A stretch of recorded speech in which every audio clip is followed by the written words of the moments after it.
Buenos días, señor presidente. Buenos días, miembros del gabinete. Eduardo Esquivel Ancona, SDP Noticias. Tengo una pregunta. El peso, el tipo de cambio, el peso, tuvo su peor semestre desde 2020, este primer semestre del 2024. Esto no se veía desde el 2020, cuando la pandemia, pero no fue una depreciación del peso traumática, porque se depreció, pues lleva 7.7, ¿no? Según el último día, pero usted recibió el gobierno con un tipo de cambio de 20.3060 y ahorita pues tenemos una apreciación del peso de pues 7.6 más o menos. Tenemos esa apreciación. Usted va a entregar el peso no depreciado, como lo hicieron. El último que recibió un peso no depreciado fue el presidente Luis Echeverría Álvarez en 1970, o sea, hace 54 años. Ningún presidente había recibido el peso sin devaluar, sin depreciar, ¿no?, como se usa ahora. Pues la depreciación no tiene, pues tanto, no es traumática, porque como ya no, y trae cosas positivas, ¿no? Una es más competitividad de las exportaciones mexicanas por el precio, otra es para los turistas que vienen a México, les rinden más sus cosas, y pues también las personas, los que reciben remesas del exterior, las familias, pues les rinde más su… Pero hay una muy importante que yo quisiera decirle, y lo que pienso, cuando hay depreciación del peso, cuando hay volatilidad y hay depreciación del peso, el Banco de México tiene remanentes. Entonces, en el 2020 tuvo remanentes y eran de 165,000 millones de pesos, y según la ley se le tienen que entregar a la Secretaría de Hacienda y Crédito Público. Pero prefirieron, con todo y la pandemia, los tecnócratas que estaban en ese momento, que era Díaz de León, el gobernador del Banco de México, prefirió capitalizar el banco. No sé, pero ¿usted piensa que en el 2025, si hay remanentes, la presidenta, la doctora Claudia Sheinbaum, podría recibir estos y no habría ningún problema con el Banco de México si existen estos remanentes? Sí, yo pienso que la economía está muy bien en el país, es de los países con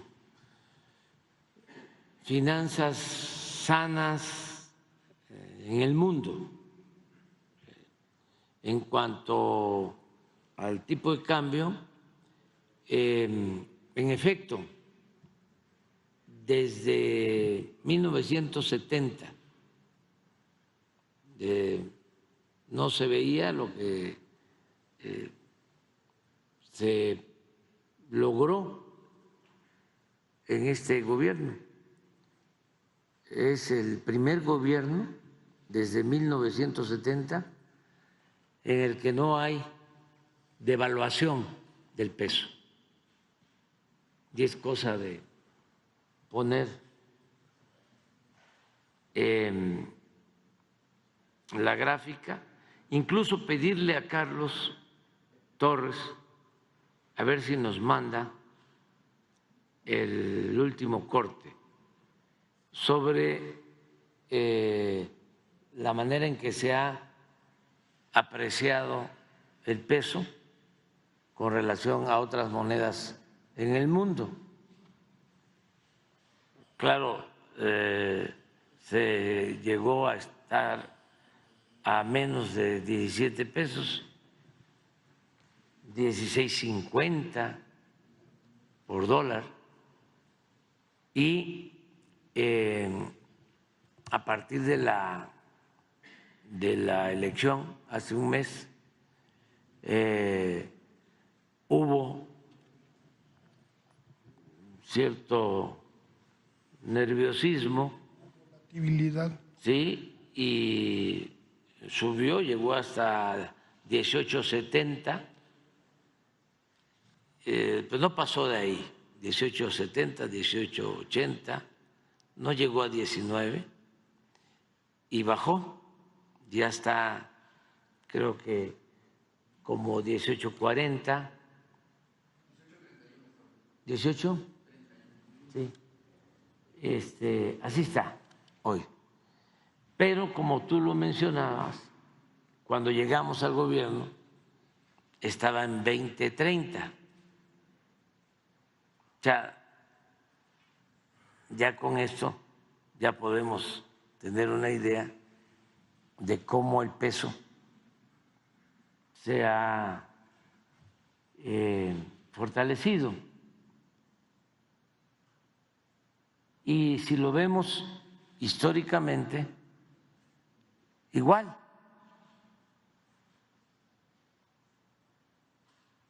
Desde el presidente Echeverría, más de 50 años que no se veía esta situación. Y el 1 de julio, ayer, todavía estábamos en primer lugar, era la moneda en el mundo más apreciada con relación al dólar, aún con los 18.36 o 18.40. Es un fenómeno. Solo el franco suizo y el peso mexicano.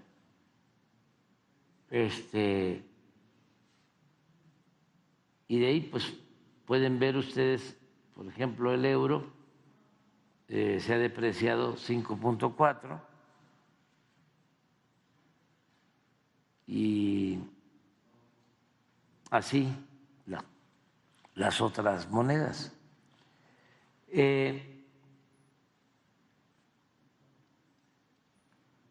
Y eso era lo que pasaba. Falta López Portillo y Echeverría, que también hay que ampliar la tabla, pero sí hubo devaluación. Se mantuvo sin devaluación el peso. Creo que 2 sexenios con López Mateos y Díaz Ordaz, que estaba Ortiz Mena en Hacienda, y es lo que llaman el milagro mexicano en economía, porque se crecía una tasa del 6% anual en esos 2 gobiernos, sin devaluación y sin inflación.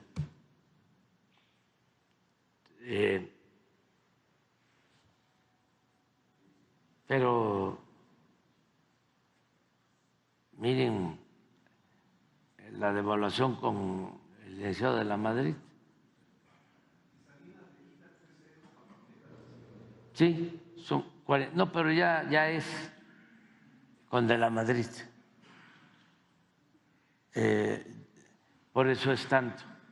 Y luego Salinas 47 de depreciación, Cedillo 187% de devaluación,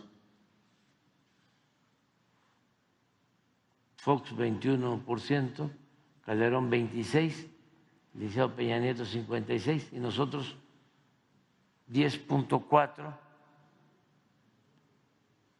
pero este es anterior al día 1, este es 10 de junio, pero traíamos 10.4, ahora debemos de traer como 9 aproximadamente, 8 o 9. Y no hay devaluación, sino se ha apreciado el peso. Acerca de lo que comentas, de si es importante tener un peso fuerte, sí ayuda porque es un buen mensaje de confianza. Es mucho mejor tener un peso fuerte que un peso devaluado, así en general. Tiene sus asegúnes, como todo. Por ejemplo, para los exportadores les conviene más que el peso no esté tan fuerte. Los que se dedican al turismo y que cobran en dólar reciben menos. Ya el turismo, sobre todo el gran turismo, como se le llama, pues todo es en dólar.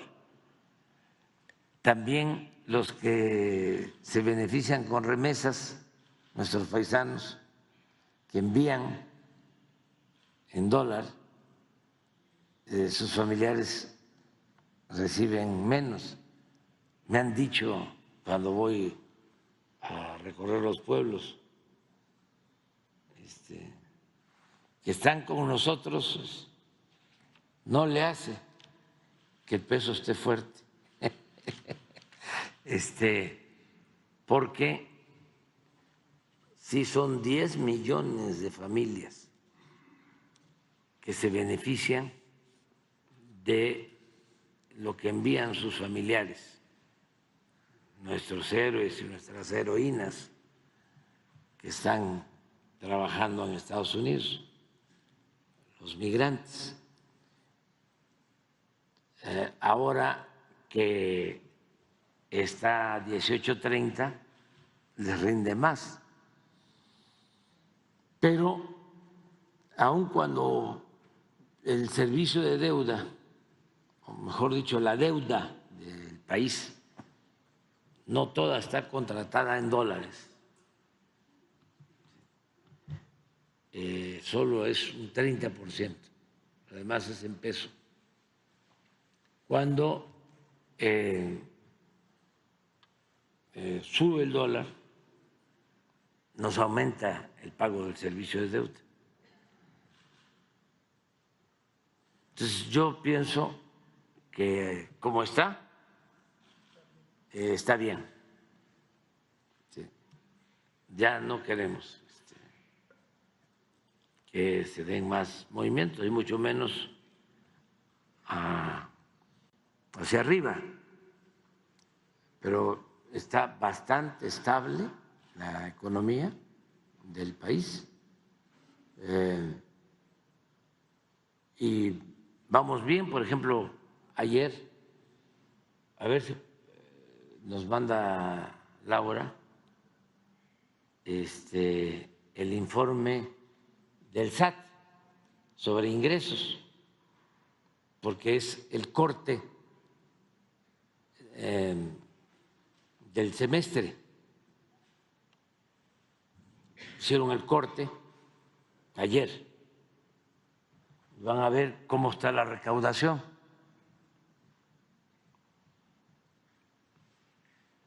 Y agradecerle a todos los contribuyentes,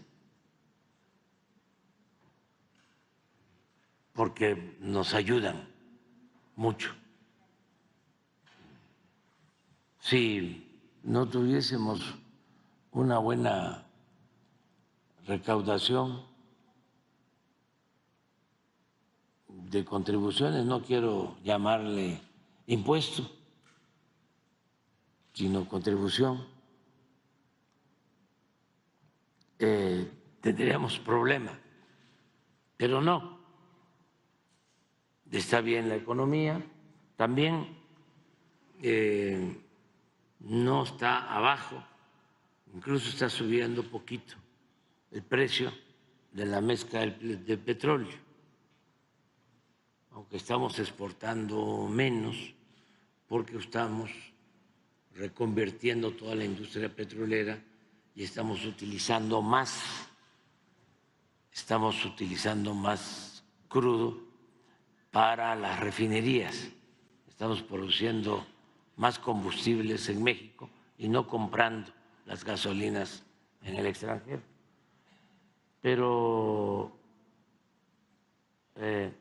sí, este es ayer, pero me mandaron una nota sobre el corte del semestre. Ahí está. Este es más claro.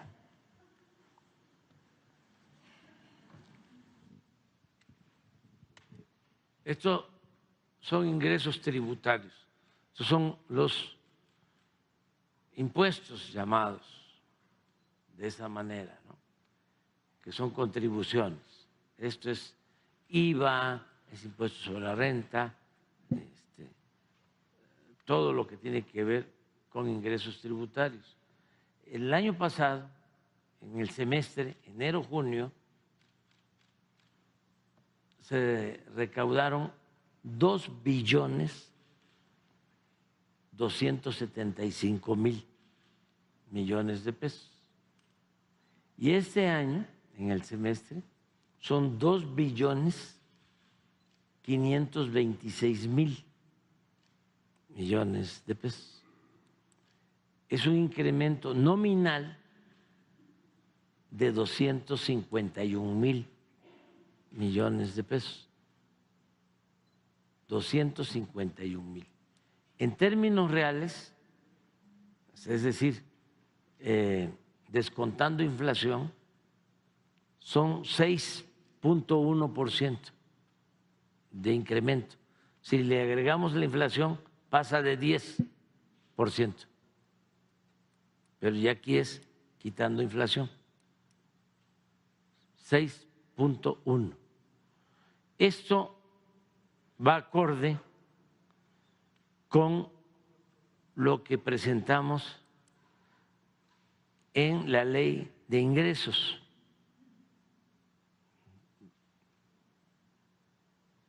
Para que vean que ya no están los tecnócratas manejando la economía, tecnócratas neoliberales, pero miren la exactitud. Esto fue lo que propusimos que íbamos a tener. Y esto es lo que tenemos.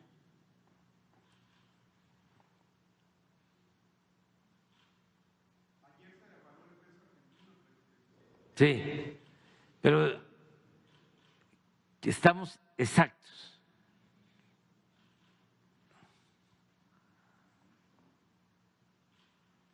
A lo que nos autorizó la Cámara de Diputados.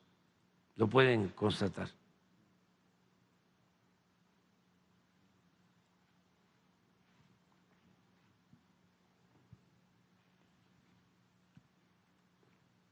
Entonces son muy buenos nuestros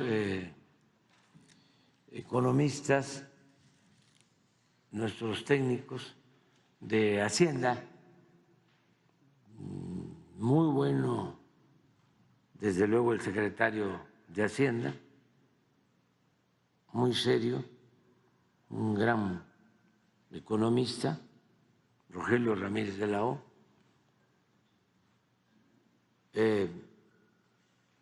El subsecretario de Hacienda, Gabriel Giorgio, muy profesional, el director del SAT, Antonio Martínez, de primera. Él es contador público, muy calificado y, lo más importante, honesto. Tan difícil que haya pasado por el SAT gente tan íntegra como Antonio Martínez, el actual director del SAT. Y el subsecretario de Egresos, Juan Pablo Devoto, de lo mejor.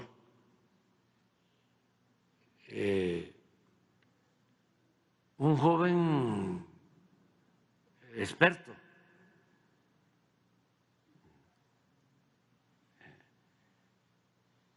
Ese sí, especialista, que nos ayuda muchísimo para el manejo del presupuesto. Debe tener como 30, 32 años y maneja un presupuesto, bueno, presupuesto nacional, 9 billones.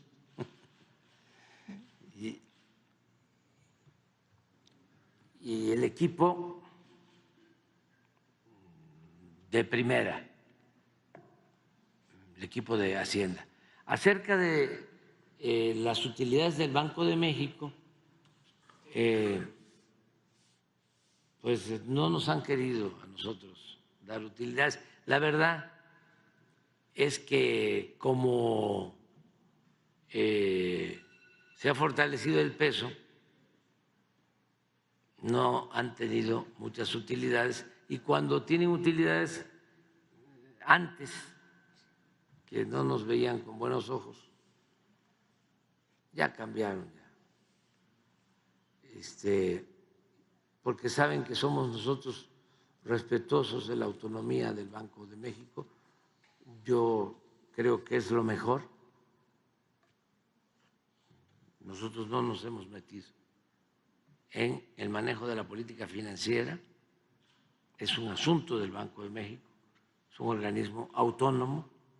Sí se metían los neoliberales, porque son demagogos, están acostumbrados a decir una cosa y hacer otra, pero sí se metían. Y ahora no, el gobierno no se mete, Hacienda no se mete a la definición de las políticas del Banco de México, que es autónomo, que han hecho muy buen trabajo en el manejo de las tasas. Quisiéramos todos que bajaran las tasas de interés, porque si bajan las tasas de interés, pues bajan las tasas de los créditos y hay más posibilidad de crecimiento económico, pero también hay que controlar la inflación y por eso no pueden bajar las tasas, porque se tiene que tener control de inflación. La inflación daña mucho a todos y daña más a la gente con menos ingresos. El que tiene más ingresos puede pagar más por lo que consume. El que tiene menos ingresos le pega más el que haya carestía, el que haya inflación. Entonces, por eso considero que ha sido buena la labor del Banco de México. ¿Y cómo estamos, por ejemplo, supliendo el que no se promueva el crecimiento con tasas bajas de interés? Pues con más inversión pública. Esa es la clave. Los tecnócratas ya no creían en la inversión pública, y es importantísima la inversión pública porque reactiva la economía y genera muchos empleos. Por ejemplo, la industria de la construcción. Imagínense construir trenes. ¿Cuánta mano de obra? En Quintana Roo, que se están construyendo todavía 2 tramos y hay menos trabajadores, deben haber como unos 80,000 trabajadores, pero deben de estar recibiendo en pago la nómina para Quintana Roo debe ser solo por lo del Tren Maya de 500 a 800 millones de pesos semanales. Imagínense la derrama para el comercio, para toda la actividad económica. Eso es la importancia, o esa es la importancia que tiene la industria de la construcción, tiene un efecto multiplicador. Se hacen las obras, se generan muchísimos empleos y se reactiva la economía regional.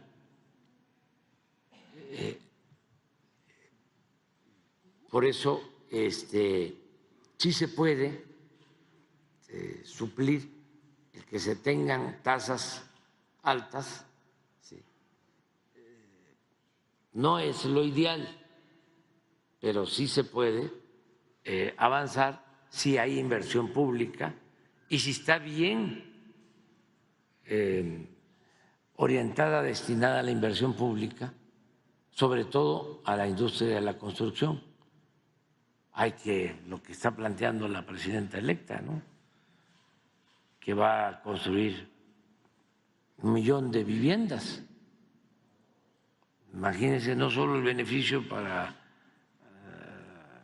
los que no tienen vivienda, los jóvenes que se casan y no tienen dónde vivir, además de que hacen falta las viviendas, ¿cuánta mano de obra en la construcción de las viviendas? Por un lado eso, y lo otro que nos ayuda mucho, bueno, es la inversión extranjera, que está llegando como nunca al país, y esto aparejado a lo que envían nuestros paisanos, las remesas. Es que 63,000 millones de dólares al año. Revisen qué país tiene este ingreso. Es muchísimo. Por eso siempre vamos a estar a favor de nuestros paisanos y merecen todo nuestro apoyo, nuestro reconocimiento. Además, el gesto, ¿no?, de no olvidar a sus familiares. Por eso con México no hay dos, porque se van a buscarse la vida arriesgándolo todo, y ya que empiezan a mejorar económicamente, a enviar apoyos a la familia. No le dan la espalda ni a sus familiares ni a su país. Entonces, por eso es que van bien las cosas en economía, no le hemos hecho caso, como era antes, a los organismos financieros internacionales, los respetamos mucho, pero la política económica de México se define en México y la agenda de política económica la definimos los mexicanos. No aceptamos recetas que nos envían desde el extranjero. Respetamos pues las políticas internacionales, pero la política económica de México está apegada a lo que es el humanismo mexicano y nos ha dado muy buenos resultados. Y le va a ir muy bien al país y no hay ningún problema, no hay nada que temer, porque la presidenta está muy preparada, sabe bastante sobre economía, administración pública, y vamos bien, afortunadamente.